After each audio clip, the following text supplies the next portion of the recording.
ठीक है। 10th class बेटा, आज हम करेंगे एक्सरसाइज 3.3 का क्वेश्चन नंबर 7। ठीक है, ये आपको दो इक्वेशंस दी हुई हैं। ठीक है, हमने इनको हल करना है और हमने क्या निकालना है, m का मान निकालना है, जिसके लिए y = mx + 3।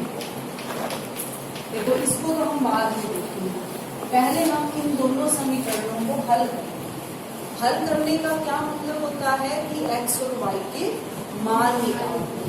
ठीक है, x और y के मान मैंने आपको प्रतिस्थापन विधि से निकालने सिखाए हैं। ठीक है, तो पहले हम वही विधि लगा लें। अब मैंने उसके लिए आपको क्या बताया था कि इन दोनों में से किसी भी एक समीकरण से x या y का मान निकाल के दूसरी में रखना है। ये था ना प्रतिस्थापन विधि में, तो हम वही काम करेंगे। इसमें बेटा आपको कोई भी ये नहीं कहा हुआ कि कौन सी विधि लगाएं, प्रतिस्थापन विधि लगाएं या विलोपन विधि लगाएं। तो जब पेपर में ये क्वेश्चन आएगा, ठीक है, तो ये जरूरी नहीं है कि आपने प्रतिस्थापन विधि ही लगानी। पेपर में आप विलोपन विधि भी लगा सकते हो। ठीक है, मैं आपको विलोपन इसीलिए नहीं करवा रही क्योंकि अभी आप आधे से ज्यादा बच्चों को अभी नहीं आती होगी, है ना। प्रतिस्थापन तो सभी को आती है, इसीलिए हम इस क्वेश्चन को प्रतिस्थापन विधि से कर देंगे। जब आपकी नेक्स्ट एक्सरसाइज हो जाएगी तो आप विलोपन विधि भी सीख जाओगे। ठीक है, तो आप उस विधि से भी इस क्वेश्चन को हल कर सकते हैं, क्योंकि ये वाला क्वेश्चन विलोपन विधि से ज्यादा आसान है। ठीक है, अब देखिए मैं अब आपको कौन सी विधि करवा रही हूँ, ठीक है। अब जो इसकी फर्स्ट है इक्वेशन, यहाँ से निकालूं मैं मान या यहाँ से निकालूं? सेकंड से निकाल लें। ठीक है, सेकंड इक्वेशन से y का मान निकाल लूं। ठीक है, और उसको किस में रख देंगे? फर्स्ट में। ठीक है, तो मैं 4y को इधर ले जाती हूँ, प्लस का हो जाएगा ये 2x, 24 को इधर लाऊंगी प्लस 24। ठीक है, यहाँ तक कोई दिक्कत नहीं है। अब y का मान निकाल लें, 2x + 24/4। इसको मैं सोल्व और कर सकती हूँ, ऊपर से 2 कॉमन आ रहा है ना, 2 कॉमन, x + 24 को 2 से भाग दोगे 12/4, इकट्ठा है ना। ठीक है, तो y का मान आ गया आपके पास x + 12/2, है ना। ये अब ये आपने ध्यान में रखना। अब हम क्या करें, कहाँ से निकाला हमने y का मान? समीकरण 2 से। रखूं किसमें? फर्स्ट। तो y का मान समीकरण 1 में रखने पर लिख लोगे ये, और मैं फर्स्ट में रख रही हूँ 2x + 3। y का मान है ये x + 12 = 11। ठीक है, अब इसको हल करते हैं। अब ध्यान से देख लेना, 2x + 3 को अंदर ले जाऊं, अंदर गुना कर देती हूँ, 3x + 36 हो जाएगा ना, y में = 11। अब 2 एलसीएम लेना पड़ेगा क्योंकि इसके नीचे तो 2 है ही नहीं।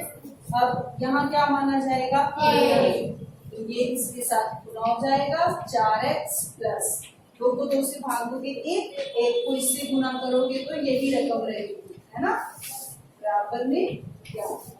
अब 2 यहाँ से कैसे जाएगा? Cross line. 1 को इससे गुना करो, यही रहेगी रकम, इसको जोड़ दो साथ के साथ, 4 और 3 + बराबर 11 दूनी 22। 7x क्या आ जाएगा? 22 माइनस, है ना, x कितना आ जाएगा?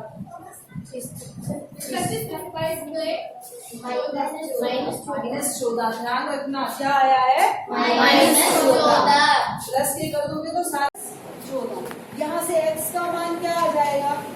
-14/7। ये आ जाएगा -के 2, है ना, कट गया ना। अब x का मान कितना आ गया, -2। अब किसका निकालूं, y, यहाँ से निकाल ले y का मान, ठीक है। तो y का मान क्या आएगा, ये मैं इसको निकाल, ठीक है, ये अपने को जरूरत पड़ेगी ना, यहाँ से अब y का मान निकालो। इसको समीकरण 3 का नाम दे दो और लिख दो x का मान समीकरण 3 में रखने पर y बराबर x का मान कितना आया है, -2 + 12/2, ठीक है। 12 में से 2 गए 10, 10/2 यानी 5, ठीक है। y का मान कितना आ गया, 5, x का -2। अब हमने हल कर दिया समीकरणों को, x और y के मान आ गए हमारे पास, ठीक है। लेकिन हमने असल में क्या करना है, हमने m का मान निकालना है, ठीक है। m के मान के लिए हमें ये समीकरण दी हुई है ना, ये वाली समीकरण। तो अब इस समीकरण में अगर मैं x और y का मान भर दूं तो m का निकल जाएगा, ठीक है। अब इसको आप नाम दे दो समीकरण 4, ठीक है। ये जो आपको नई समीकरण दी हुई थी इसको नाम दे दो 4, ठीक है। अब यहाँ लिखो x और y का मान, x तथा y का मान समीकरण 4 में रखने पर, ठीक है।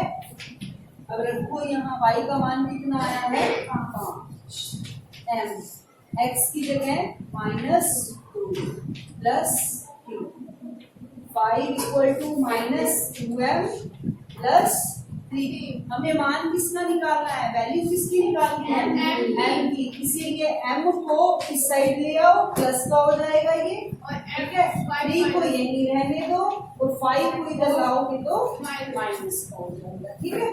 2m = -2, है ना।